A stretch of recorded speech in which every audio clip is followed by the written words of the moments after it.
All right, it's Saturday. We're back to working on these chicken coops, tractors. They plans call for chicken wire or poultry netting. We're opting to use 1/2-inch hardware cloth. One will hold up a lot better. It's a lot easier to work with.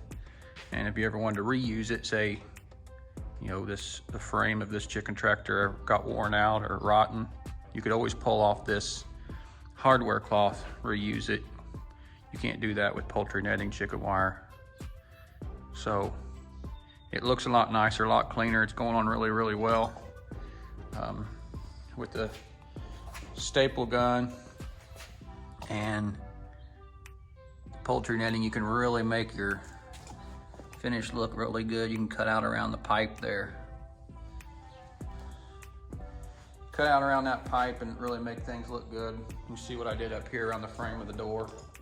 You can trim that out, really make it look nice with a good set of wire cutters or tin snips. So that's what we're into this morning. This space here, John's plans don't call for covering. It just said just leave it open. There'll be a tarp over top of this. This is a good set of tin snips. Brand on them's Midwest,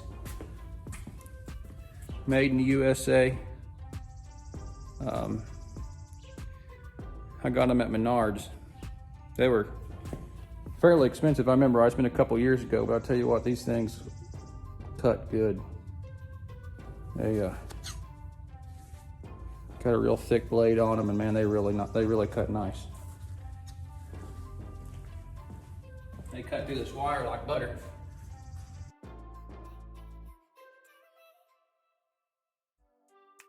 I picked up this little Win crown stapler at Menards.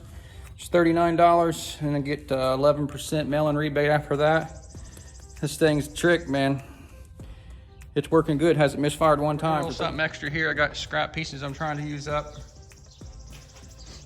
You'll see over here, this frame, it's just been built according to the plans. You only got that one vertical 2x4 going from the bottom to the top. Over here, I've added a second 2x4. I'm getting ready to do the same thing to that other side. And that's just so we'll have something flat to nail this hardware cloth to all the way across, instead of having a gap in behind it. We'll show you that in a minute. 17 inches was what I cut it from between there. This is not part of John's plans. This is me, my own deal here. It's gonna look cleaner too, because you're not gonna have that hardware cloth bending from around the corner. It's just gonna come to straight, clean ends. And with the hardware cloth and that pneumatic stapler, you can make it look really good doing that. So you'll see that here in a minute. Remember to push on the back of it. Good job, Skylar. Skylar the builder.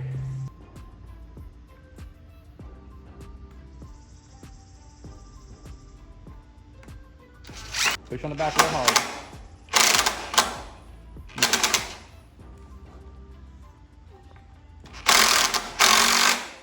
There you go, good job.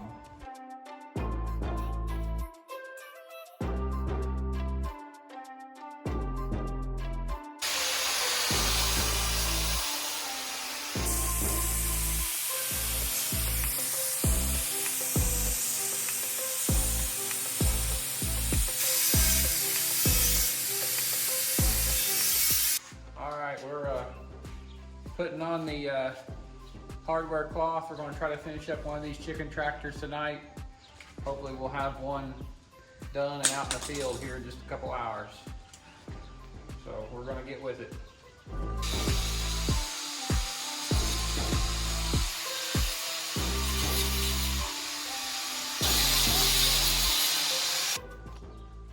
Make sure the bubbles are out of it as you go. See, so when you push it, you gotta see that little thing right there, that little raised spot on top of this? That's a sight. You're gonna put that sight right over top of your wire that you want, where you want to put staple at. Just put the little staple, so you can only do one wire at a time. You gotta make sure you're not over multiple wires, right? So then you're gonna do the same thing down here. And you can hold it sideways and do a cross wire, or you can hold it upside down, but this is probably easier. You're gonna go like this, and you're gonna hold that sight right over top of that wire and put a staple, but you gotta make sure you're pushing as you go, okay? And we gotta keep it not getting too high. All right, can you do it? Yeah. This is okay. I'll show you something else to do. Put them, okay, where's my last one? So my last one's right here. So I'm gonna go this far apart. I'm gonna put another one. And then I'm gonna go that far apart with this. I'm gonna go from the bottom of it up more towards the top this time, okay?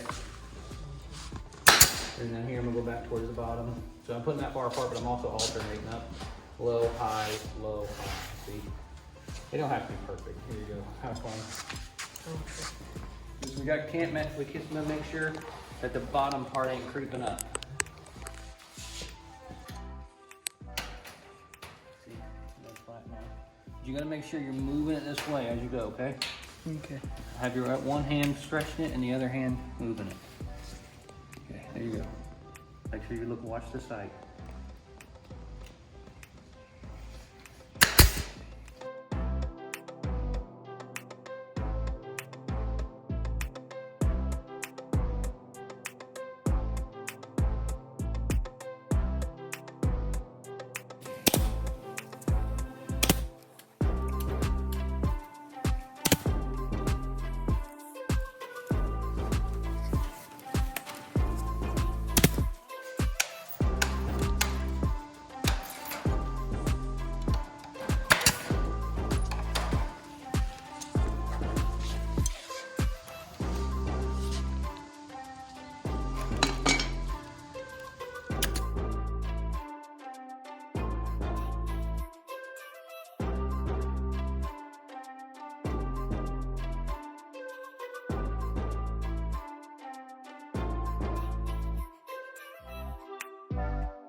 All right, we have almost came to the end.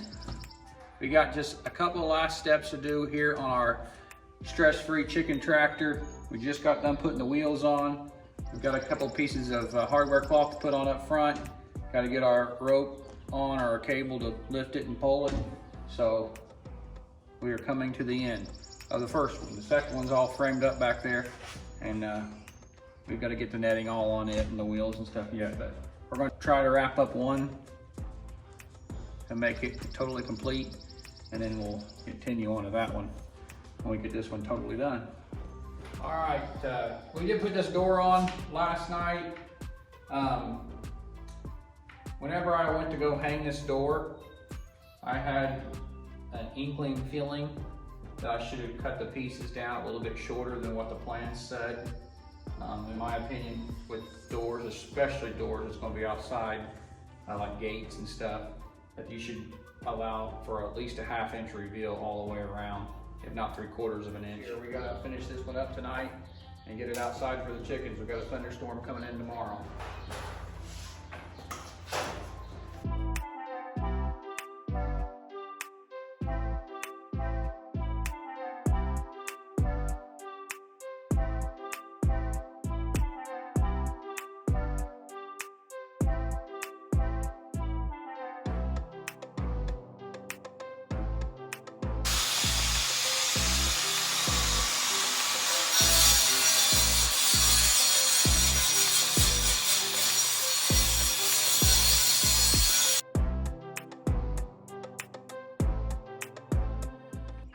right, chicken tractor number 1 is done. It just pulled it out of the barn.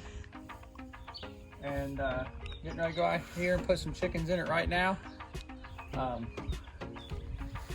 We did some things a little bit different than the plans, but for the most part, this is John Suscovish chicken tractor. And it's done and ready to go out to the chickens.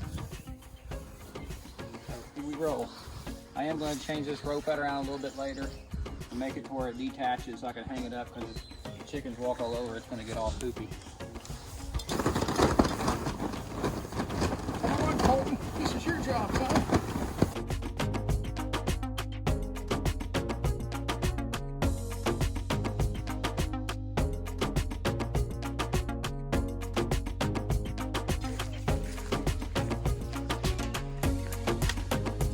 Turn it the right way.